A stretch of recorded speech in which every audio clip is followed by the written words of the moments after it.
ये ड्रामा तारीख के हकीकी वाक़यात और शख्सियात पर मबनी है।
हायरद्दीन बारबारोस, बहीरा रोम की तलवार।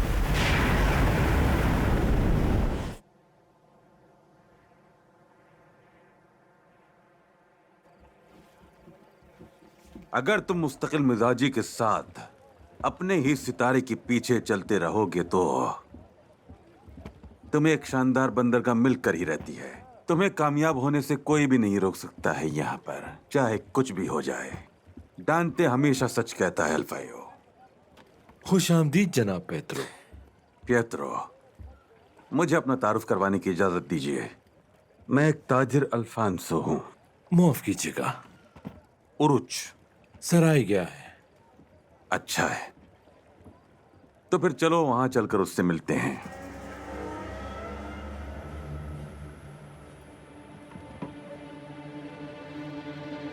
रुको,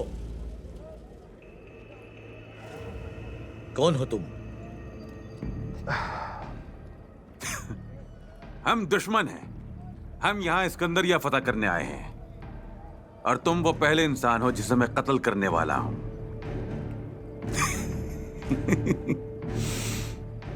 क्या तुम्हें नजर नहीं आ रहा कि हम ताजिर हैं? गैर मुल्की ताजिर सिर्फ कागजात के साथ ही इस्कंदरिया में दाखिल हो सकते हैं। अपने कागजात दिखाओ। ताजिर अल्फोंसो पहले भी यहाँ आ चुके हैं और काफी अरसे यहाँ ठहरे भी थे। जाने दीजिए कारोबार के लिए।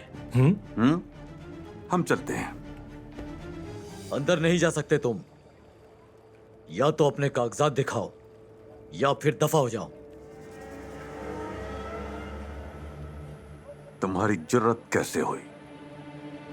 अब अगर तुम चाहो तो जाकर अपने अफसरान को खबर कर दो। उनके यहां आने पर वो जान जाएंगे कि हम कौन हैं। और मेरा यकीन करो, हमें अंदर जाने से रोककर तुम बहुत बड़ी मुसीबत में पड़ जाओगे।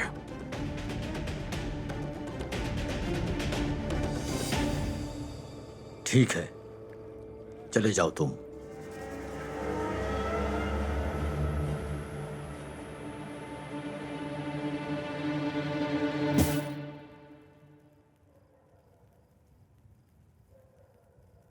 ये सोना तुम्हारे जहाज का मुआवजा है। उम्मीद है ये कर्ज उतारने के लिए काफी होगा। हाँ, काफी है।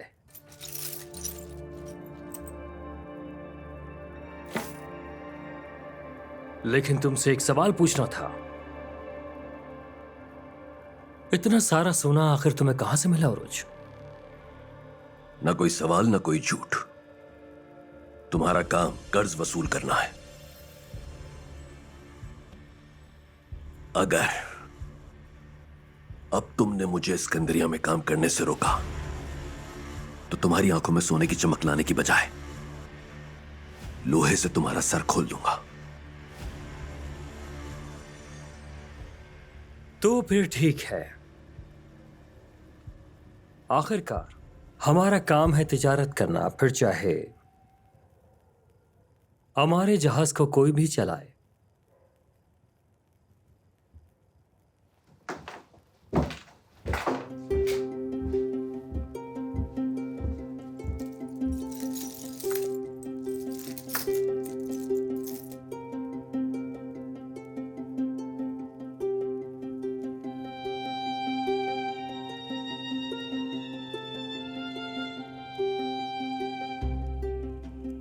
हुस्न की मलिका, मोहब्बत, शफकत और नई जिंदगी की अलामत है।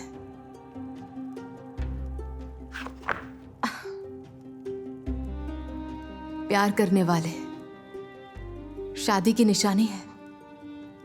एक महबूब, 2 बीवियां।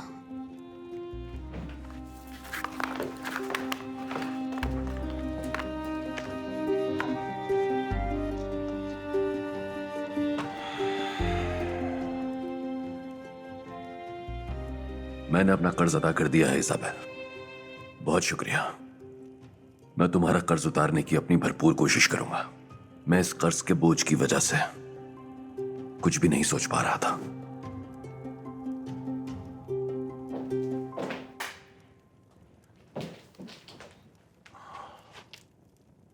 सिन्योरिटा इजाबेल, जनाब अल्फांसो, मुझे तुम्हें देखकर बहुत खुशी हुई। खुश आमदीद।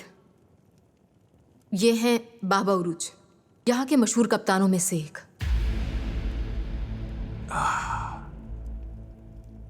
तो बाबा उरूज तुम हो। तुम्हारा बहुत नाम सुना था। मैंने तुम्हारे बारे में इतना सुना था कि मैंने सोचा चाहे कुछ भी हो जाए एक दिन तुमसे जरूर मिलूंगा, और ये हसीन इत्तेफाक आज ही हो गया। जो मेरे बारे में इतना तजस्सुस रखते हैं वो या तो मेरे दोस्त होते हैं या फिर जानी दुश्मन। तुम मुझे अभी नहीं जानते। जितना तुम मुझे जानोगे उतना ही पसंद करने लगोगे। क्या इसके अलावा कोई और चीज मुमकिन है? लेकिन तुम्हें मोहतात रहना चाहिए, क्योंकि तुम जैसे मशहूर लोगों के दुश्मन हर वक्त और हर जगह मौजूद होते हैं। और इसके अलावा सिनोरिटा इजाबेल भी तुम्हारी दोस्त है, यानी कि दोहरा खतरा है तुम्हारे लिए।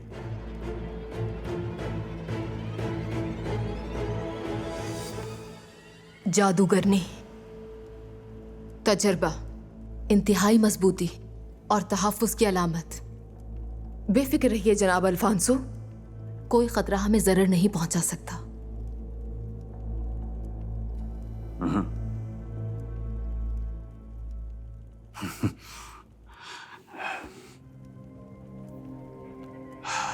शैतान, खौफ की अलामत। खौफ हर किस्म की हिम्मत, हर किस्म की मजबूती में सराहियत कर जाता है, खास तौर पर अगर उसने आपको पहले से ही घेरना शुरू कर दिया हो। मतलब अब बहुत देर हो चुकी है।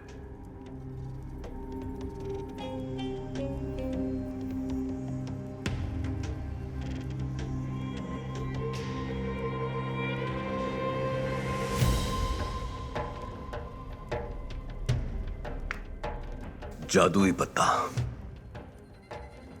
जंग और लड़ाई का दिलदादा। फिर चाहे वो खौफ के तमाम हथियारों से हम पर हमला करें, वो हमारी हिम्मत की दीवार के सामने खाक हो जाएंगे।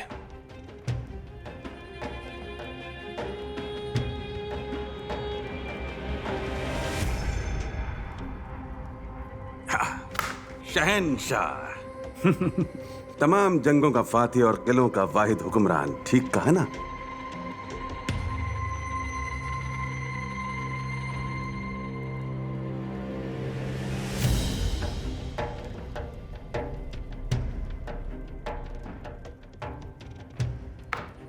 तलवारों का बादशाह, जो बिलाखिर तमाम शहनशाहों को तख्त से गिरा देता है, हुकूमतों को खत्म करता है। हतमी फतह तलवार का इंसाफ होती है।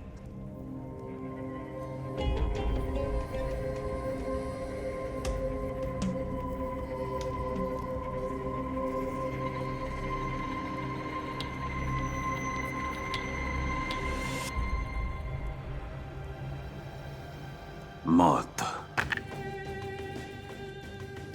वाहिद यकीनी चीज मौत है। मैं इस गुफ्तगू के लिए आपका शुक्रगुजार हूं मेरे दोस्त।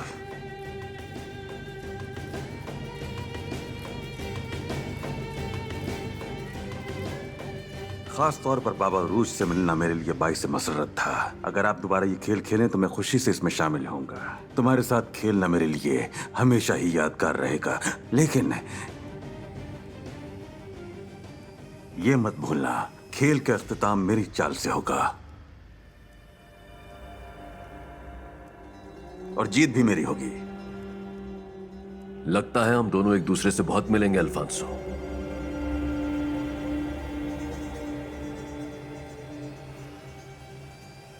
तुम इसकी तवक्को कर सकते हो।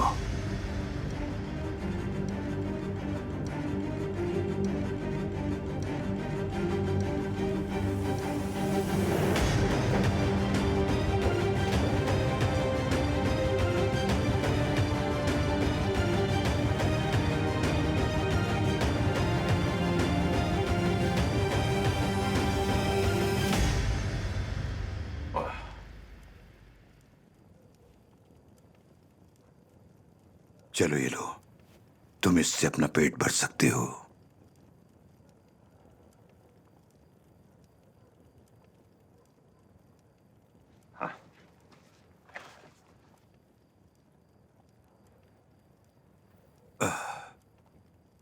मैं हर दूसरे दिन तुम लोगों के लिए खाना लेकर आया करूंगा, ठीक है? अल्लाह आपसे राजी हो दरवेश बाबा, हम आपके एहसानमंद हैं। सड़कों पर नजर रखना, इर्द गिर्द बहुत से कुत्ते घूम रहे हैं। उन तमाम कुत्तों को रोकने के लिए हमें तुम जैसे शेरों की जरूरत है, ठीक है? जरा अपने चेहरे दिखाओ मेरे शेरों। अल्लाह तुम्हारा निगहबान हो।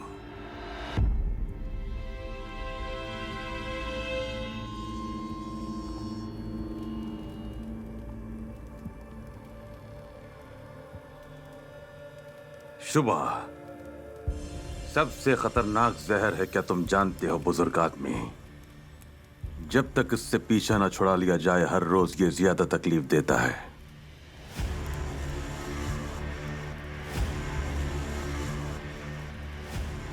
तुम्हारे अंदर का जहर तुम्हारी आंखों में उतर आया है बेटे।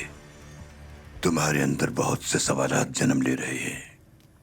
ऐसा लगता है मैं तुम्हें अपने माजी से जानता हूं, लेकिन कहां और कैसे याद नहीं आता। इस नाकामी की वजह से जहर पड़ता जा रहा है। अब बताओ मुझे, आखिर कौन हो तुम? अल्लाह की मामूली मखलूक। मुझे गुस्सा आ रहा है बुजुर्ग इंसान। मैं जानता हूं तुम कोई अजीम राज छुपाए हुए हो। मेरी छठी हिस्स ने मुझे कभी मायूस नहीं किया। राज बाज लोगों को जिंदगी और बाज को मौत देते हैं। लगता है उस राज के पीछे हो जो तुम्हारी जान ले लेगा। तुम अपनी मौत के लिए तकदीर को आजमा रहे हो, लेकिन तुम्हें हर मखलूक की तरह अपने वक्त का इंतजार करना होगा। तकदीर खुद ढूंढ लेगी तुम्हें।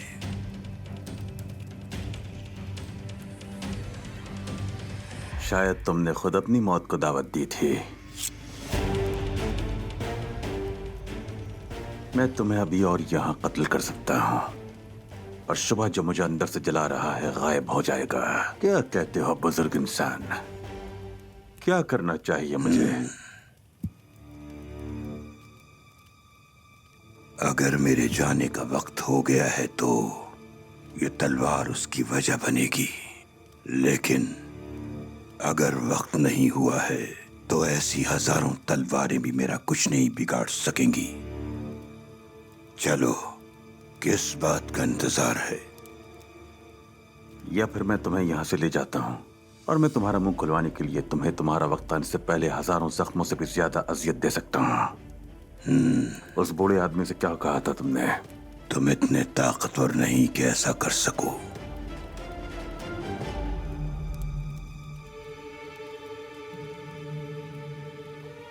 दरवेश बाबा,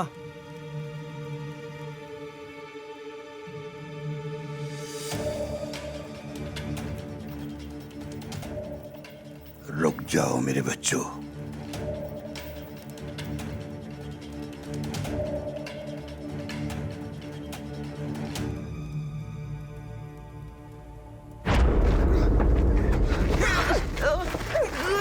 छोड़ो छोड़ो मुझे।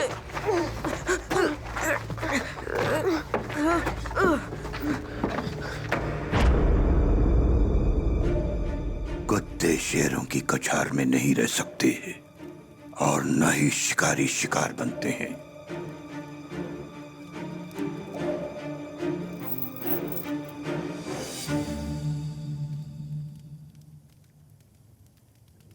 अब मैं जा रहा हूं,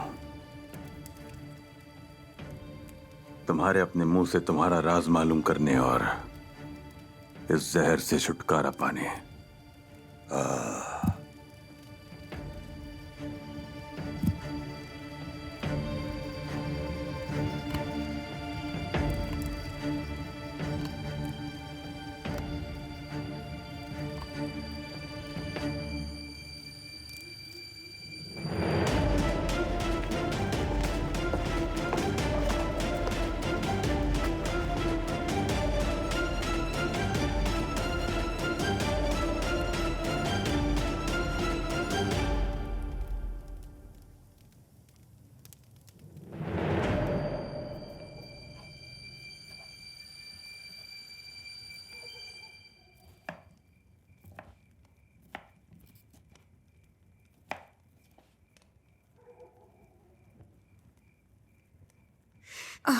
बाबा, मैंने आपसे 1000 बार कहा था ये शहर छोड़ दें। अब मैं क्या करूंगी?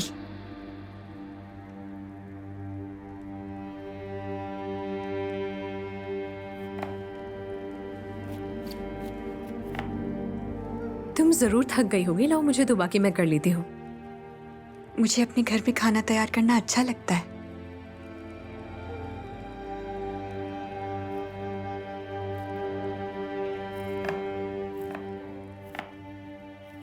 एक घरेलू खातून होना भी कितना अच्छा है। अपना दस्तरखान सजाना, अपनी मर्जी का खाना बनाना। तुम्हारे पास भी ये सब होगा। तुमने उन तमाम बच्चों का ख्याल रखा, खिलाया, उनकी परवरिश की। तुम हम सबसे अच्छी बीवी और मां साबित होगी।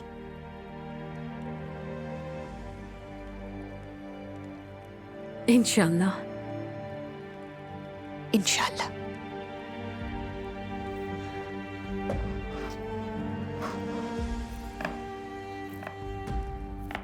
जानते हो, मेरे बाबा याकूब बहुत ताकतवर सिपाही थे।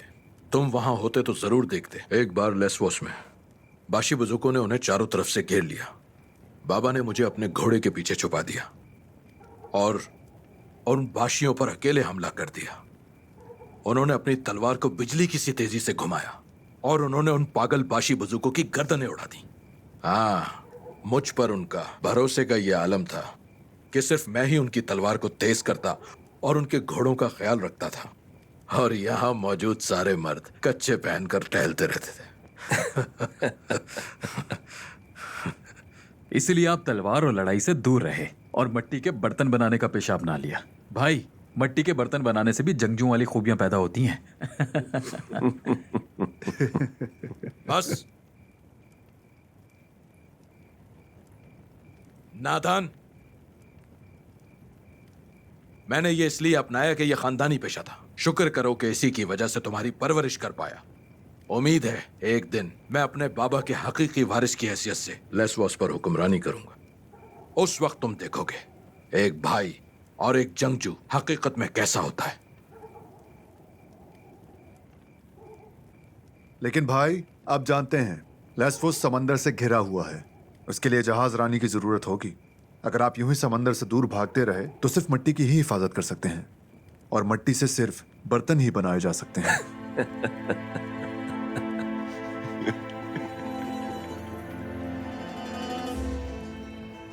ये बात सही भी है। चले आ जाए। लो, ये लो। बहुत शुक्रिया तुम्हारा।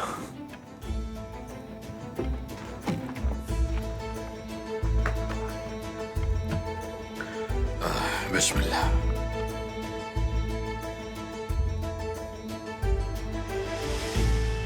या बिस्मिल्लाह। दांते ने अपनी नज्म में कहा था, आग के अंदर रूहें होती हैं, हर एक जो उसका सीर होगा वो उसे जला देगी। उरूज भी इस किताब में है। क्या कहते हो तुम अल्फायो? क्या हम उसे जन्नत की तरह इन खुशियों का मजा लेने दें या फिर मार कर जहन्नम हासिल कर दें? मैं कहूंगा मार दो उसे जनाब, जबकि वो आपके निशाने पर भी है।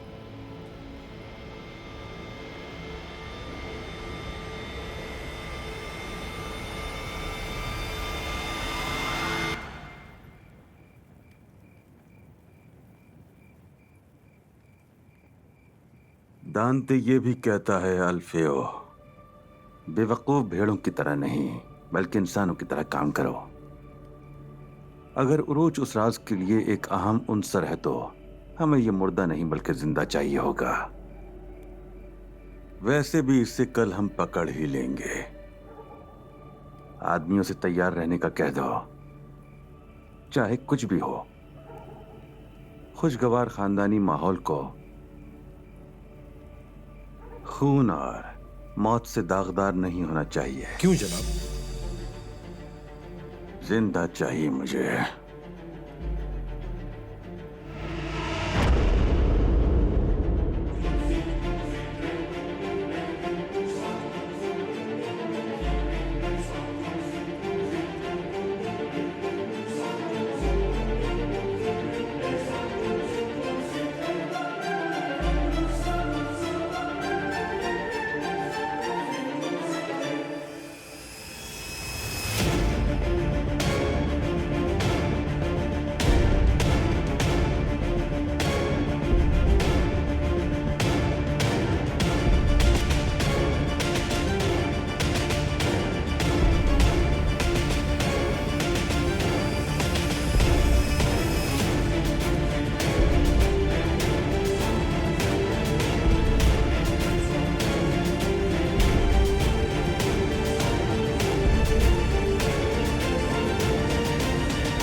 आपकी बहन के साथ क्या हुआ था जनाब?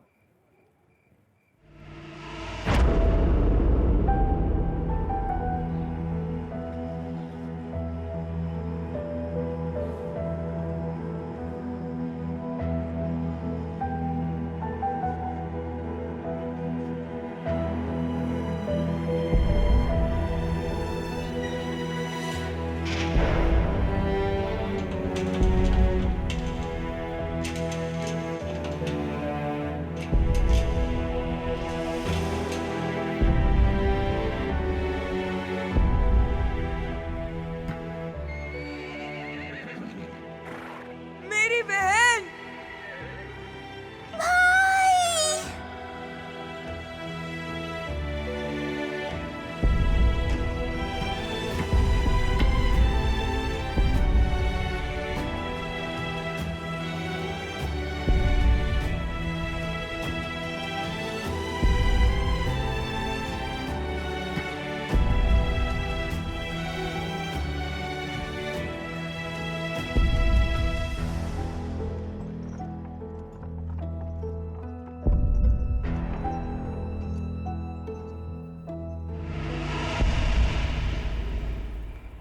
मुझे मुतजस्सिस लोग पसंद हैं अल्फेओ, लेकिन वो नहीं जो मेरे बारे में तजस्सुस रखते हो। मैं तुम्हें सिर्फ यही बता सकता हूँ, मेरी बहन मारिया और मैं, वो हम दोनों को मुख्तलिफ गुलामों की मंडी में ले गए थे और दोनों बिछड़ गए और एक दूसरे के बारे में दोबारा कभी नहीं सुना। उसे नहीं ढूंढ सका।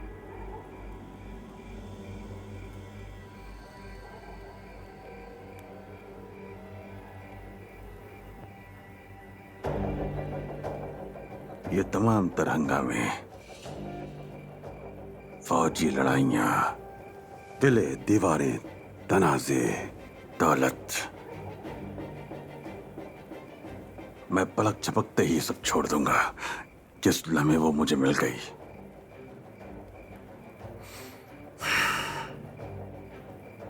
अब हमारा मकसद उरूज को कत्ल करना नहीं है। कल हम घात लगाकर उसे पकड़ लेंगे, लेकिन अगर हम आज रात किसी को कत्ल करना चाहते हैं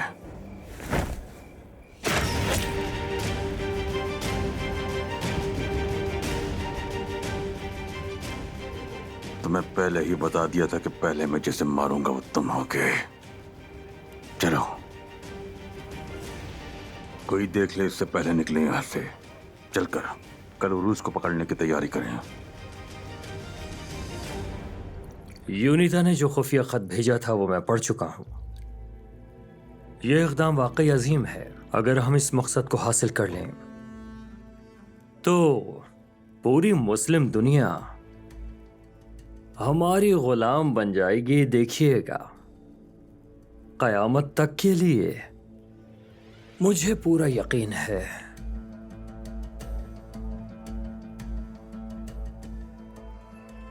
कई बादशाहों, अमीरों और सरदारों ने मिलकर कई बरसों तक इस मंसूबे पर काम किया है और सबसे अहम काम यूनिता के हिस्से में आया।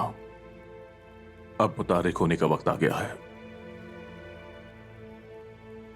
हिंदुस्तान, ईरान, यमन, अरब सरजमीनें, मिस्र, अफ्रीका, तमाम के तमाम मसाले, अनाज, रेशम, बहुत सी कच्ची धातें हम इन जमीनों से हासिल करते हैं। पुरानी मसनूआत मगरिब को बेचेंगे और नई धातों से हम अपनी नई मसनूआत बनाएंगे और हमें फायदा भी होगा। हम मुसलमानों की सरजमीन की हुदूद में मौजूद सोने और चांदी की तमाम कानों पर कब्जा कर लेंगे। जब हम ताकतवर होंगे तो वो कमजोर होते चले जाएंगे। वो हर चीज के लिए हमारे मोहताज हो जाएंगे। हम उनकी अकल और ताकत को तबाह कर देंगे। हमारी मुसलमानों के साथ सबसे बड़ी जंग अब शुरू हुई है। चलो इस अजीम मुहिम का जश्न मनाएं।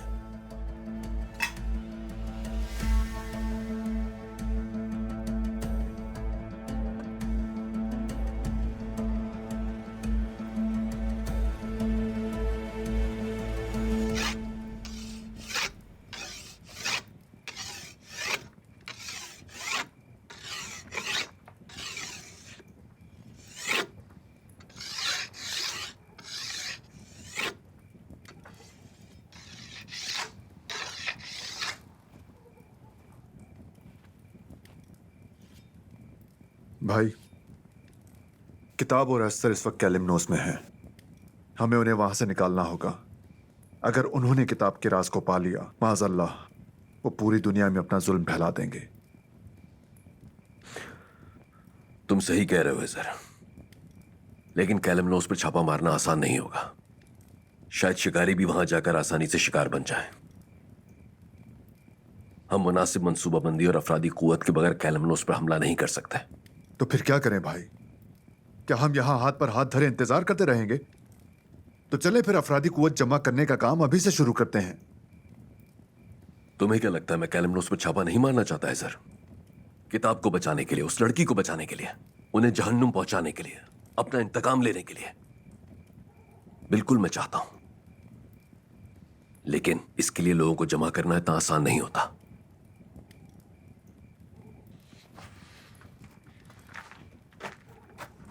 जब तक हम यहां बैठकर इंतजार करेंगे, वो किताब के राज को पा लेंगे। उसके बाद हम जो भी करें कोई फर्क नहीं पड़ता। आप अजीम बाबा उरोज हैं। अगर आप लोगों को जमा नहीं कर सकते तो फिर मुझे किसके पास जाना चाहिए? तुम अपनी पूरी जिंदगी में कितनी समंदरी मुहिम पर गए हो, कितने जजीरों पर तुमने छापे मारे हैं। मैं बाबा उरूज बना हूं तो सिर्फ अपनी जुर्रत की वजह से नहीं, एहतियात की वजह से। ठीक है, तो फिर चलो सिर्फ जुर्रत के सहारे सफर करते हैं। हम न सिर्फ किताब हासिल करेंगे, जाने भी गंवा देंगे। यही चाहते हो तुम? अगर वो किताब जालिमों के हाथ में रह गई, समंदर खून से सुर्ख हो जाएगा। वो मजलूमों को मारने जा रहे हैं। क्या आपका ज़मीर ये सब गवारा कर लेगा? मैं दिन रात उनके मंसूबों को उनके खिलाफ और हमारे हक में इस्तेमाल करने के मंसूबे बनाता रहता हूं। मैं उस लड़की और किताब को तुमसे ज्यादा बचाना चाहता हूं, लेकिन हर काम का एक वक्त होता है। भाई बस बहुत हो गया सर। हमें बहुत सी आफात का सामना करना पड़ा। यूनिता का जहाज डूब गया, हम पर बहुत बड़ा कर्ज आन पड़ा। हमें बहुत तेजी से काम करना है। जब हमारी ये हालत हो तो कौन हमें कैलिमनोस पर हमला करने के लिए अपना जहाज देगा?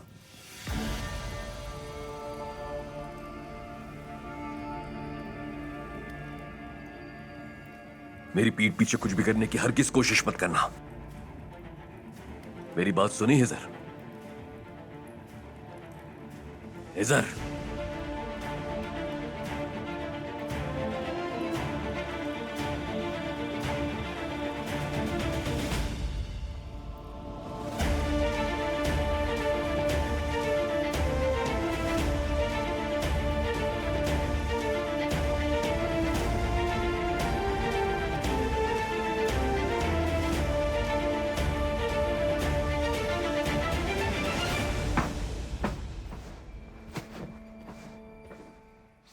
बिस्तर तैयार है, चलो आराम कर लो।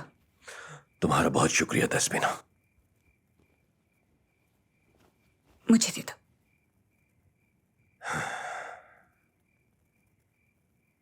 मेरी उरूज, मुझे डर था तुम नहीं लौटोगे।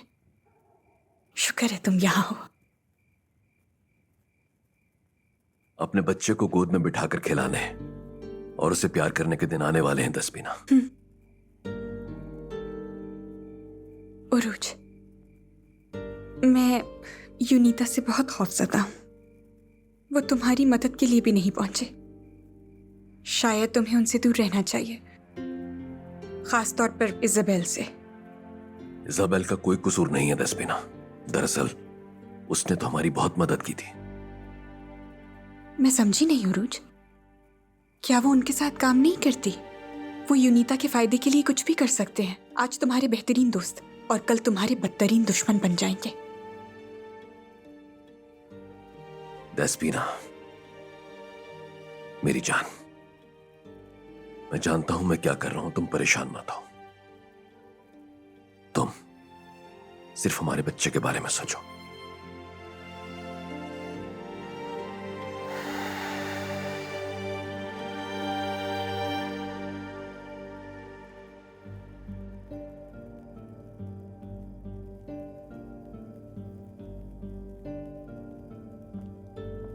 आपने मुझे बुलाया बाबा? हाँ इजाबेल, आओ बैठो यहां।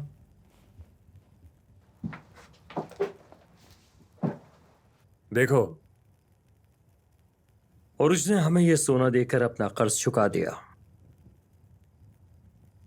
ये तो अच्छा हुआ बाबा। अब हमें यूनिता की तरफ से परेशानी नहीं होगी। हम इन जेवरात को देखते हुए मुझे ये अंगूठी मिली इजाबेल। ये बिल्कुल वैसी ही अंगूठी है जो तुम्हारी मां तुम्हारे लिए छोड़ गई थी। समझी नहीं मैं। तुमने उसकी मदद की है ना? तुमने उसे अपने जेवरात दिए ताकि वो अपना कर्ज उतार सके। आप आखिर ऐसा सोच भी कैसे सकते हैं बाबा? ऐसी सैकड़ों अंगूठियां सिकंदरिया के तमाम जौहरियों के पास होंगी। उरूज पर गुस्से की वजह से ऐसी बात कर रहे हैं। और उस पर गुस्से की वजह से नहीं, बल्कि तुम्हारे जो उसके बारे में एहसासात हैं उसकी वजह से। और मैं इसका जिम्मेदार अपनी रहमदिली को ठहराऊंगा। तुम उसका पीछा नहीं छोड़ोगी, है ना? बस कर दीजिए बाबा, बहुत हो गया। हम पहले भी इस बारे में बात कर चुके हैं। मैंने आपसे वादा किया था कि मैं उससे दूर रहूंगी। मैंने कोई भी मदद नहीं की है उसकी। अगर आप इसी तरह हर बार मुझ पर शक करते रहे तो फिर आपके साथ रहने का क्या मकसद है? हाँ, अगर आपको मुझ पर एतबार ही नहीं तो क्या फायदा? आगे बढ़िए और अपने हाथों से कत्ल कर दीजिए। मुझे अब किसी चीज का कोई डर नहीं। मुझे तुम पर भरोसा है। इस मौजू पर आइंदा बात नहीं होगी। अगर तुमने दोबारा उर्ज की मदद की या उससे दूर ना रही, और अगर हमारे कारोबार में खलल पड़ा तो फिर मैं वो करूंगा जो जरूरी होगा, बिना अपनी पलक झपकाए। बिल्कुल तुम्हारी तरह।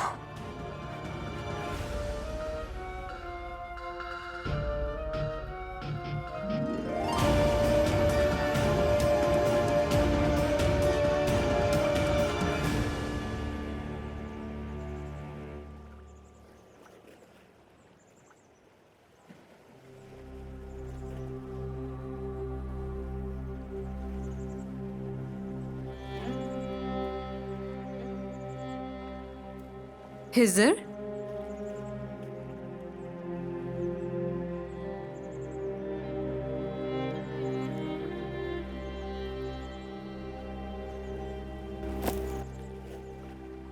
मैं जरा बाजार गई थी, तुम्हें यहाँ बैठे देखा तो तुम्हारी तरफ चली आई। तुम यहाँ क्या कर रहे हो? मेरा जहन, मेरी रूह, मेरी पूरी जात उफुक के उस जजीरे पर है जहां एक कैदी और किताब है जिसे बचाना जरूरी है। जब तक मैं ये नहीं कर लेता मेरा जहन वापस नहीं आएगा। एस्तर नामी लड़की जो अगवा हुई थी वही है ना? बोलो। एस्तर इतनी अहम क्यों है तुम्हारे लिए? सिकंदरिया पहुंचते ही तुम उस लड़की को ढूंढने निकल पड़े थे, है ना? मैंने तुमसे कहा था ना मुझे एक समत की तलाश है। उसके पास उस समत को जाहिर करने की चाबी है। क्या वो सिर्फ एक जादूगरनी नहीं है? क्या एक जादूगरनी तुम्हारी सिमत का तयन करेगी अब? ज़ैनब, इस वक्त मेरा जहन बहुत उलझा हुआ है। मेरी उरोज भाई से भी बहस हो गई थी। मुझे परेशान मत करो, ठीक है? सूरत हाल इतनी सादा नहीं है जितना तुम समझ रही हो। तो फिर बताओ मुझे, ताकि मुझे भी इस अहमियत का पता चले। क्या हमने मिलकर खतरों पर काबू नहीं पाया? एक दूसरे पर एतमाद नहीं किया? तुम्हें एस्तर में ऐसा क्या नजर आता है जो हम नहीं देख सके? ज़ैनब, ये इसका वक्त नहीं। जब वक्त आएगा तो सब जान जाएंगे जो वो जानना चाहते हैं। ठीक है, तो चलती हूं फिर मैं। मुझे अपनी बेवक की बातों से तुम्हें परेशान नहीं करना चाहिए। अगर यही तुम्हारे लिए बेहतर है तो वही रहो जहां तुम चाहते हो।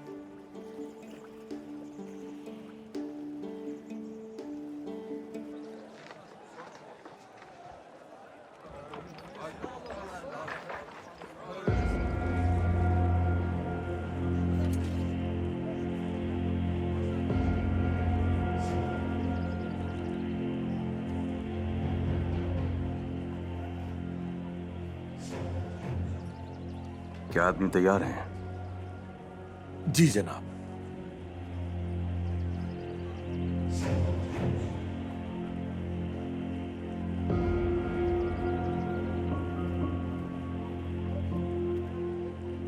चलो तो फिर शुरू करते हैं।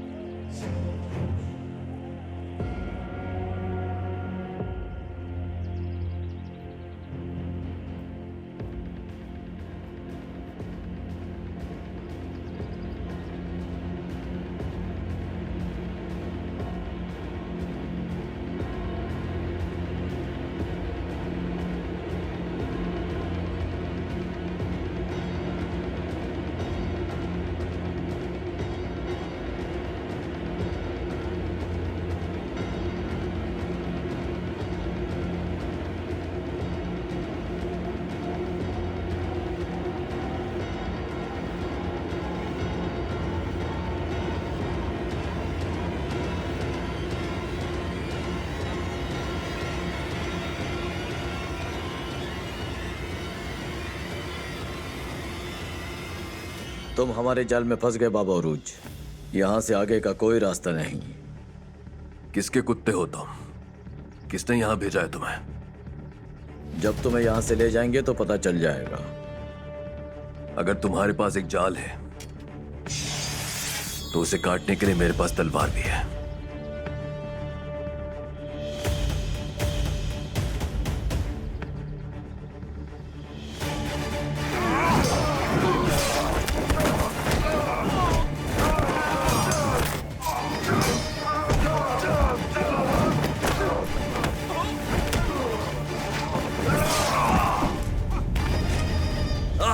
और ये रहा मेरा पसंदीदा हिस्सा।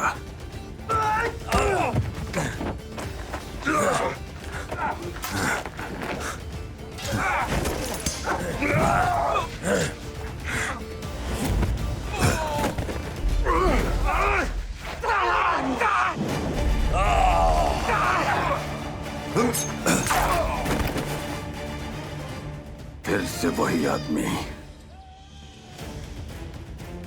ये कहां से आ गया?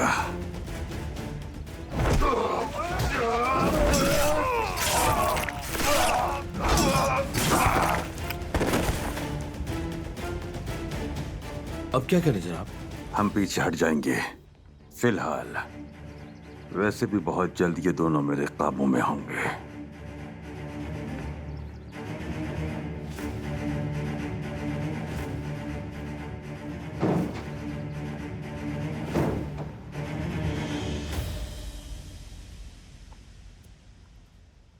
बहुत शुक्रिया दरवेश। आप रूहानियत के साथ तलवारबाजी के भी माहिर हैं।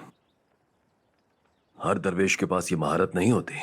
बनी नौए इंसान हमेशा रूहानियत और नसीहत की जबान नहीं समझते। कुछ लोग होते हैं जो सिर्फ और सिर्फ तलवार की जबान समझते हैं। जिसने ये खंजर दिया था उसी ने ये बात समझाई थी। इस घात का कैसे पता चला? अब इसे इत्तफाक मत कहिएगा। मैंने तुमसे कहा था वो तुम पर जाल फेंकेंगे। जब मैं ये जानता था तो तुम्हें अकेले कैसे छोड़ सकता था? कौन जाल फेंक रहा है? वो जिनके तुम पीछे हो, जो बहिराए रूम के तमाम मुसलमानों को तबाह करना चाहते हैं। वो जो हमारे परचम को झुकाना चाहते हैं। हमारी जिंदगी की सबसे बड़ी ख्वाहिश कुफ्फार को उनके मकसद में नाकाम बनाना है दरवेश। क्या आप कुछ ऐसा जानते हैं जो हमारे काम आ सके? मैं बहुत सी चीजें जानता हूं, लेकिन जो मैं जानता हूं वो राज है। कलिमनौस में मौजूद किताब में बहुत से राज पोशीदा हैं। क्या तुम उसे बचाने के बारे में नहीं सोच रहे? बिल्कुल सोच रहा हूं। कैसे नहीं सोच सकता? लेकिन हमारे पास नहीं काफी आदमी है और ना ही जहाज। फिलहाल मैं दीवार से लगा हुआ हूं। मैंने जहाज खरीदना चाहा तो उन्होंने कीमत 3 गुना बढ़ा दी। जब मैंने काम करना चाहा तो यूनिता ने पाबंदी लगा दी। और मैं कर्ज के बोझ तले दबा हुआ हूं। अगर उन्होंने उस राज को पा लिया तो वो न तुम्हें और न ही किसी दूसरे मुसलमान को उस जमीन पर आसानी से सांस लेने देंगे। ऐसी सूरत में कर्ज अदा करके फर्ज पूरा करने का क्या फायदा? फिर क्या करना चाहिए? न मेरे पास काफी नफरी है और न ही जहाज। वहां कैसे पहुंचूंगा? कर्ज देने वाले ने वक्त की कोई हद मुकर्रर नहीं की है, लेकिन राज की हद मुकर्रर है। उसे जल्द अज जल्द बचाना होगा। तुमने कहा कि तुम्हें जहाज खरीदने की जरूरत है। ये मामला है तो मेरी बात गौर से सुनो।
Barbarossa,